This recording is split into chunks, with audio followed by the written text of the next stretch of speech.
மிதிலாபுரியிலே சேர்ந்தான். மிதிலா தேசத்தில் ஜனகமன்னவனுடைய அரண்மனையை அடைந்தான்.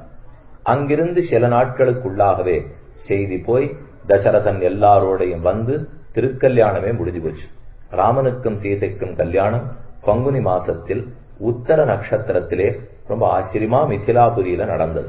இன்னைக்கும் பங்குனி உத்தரம்ங்கிறது ரொம்ப முக்கியமான உற்சவம்.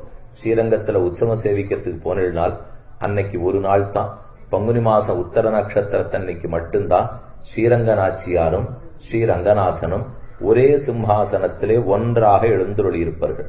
364 நாளும் அவள் வேறிடம், அவர் வேறிடம். ஆனா பங்குனி உத்தரத்தன்னைக்கு மட்டும் 2 பேரும் ஒரு சிம்ஹாசனத்தில் சேவை சாதிச்சிருப்பா. உங்களுக்கு சேவிக்கும் வாய்ப்பு இருந்திருக்கலாம். அப்படி இல்லைன்னா கூட அடுத்த பங்குனியை விட்டுடாதீங்க.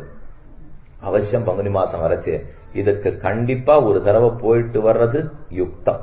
ஒரு ஆத்மான்னு இருக்கணும்னால் அவ 2 பேரும்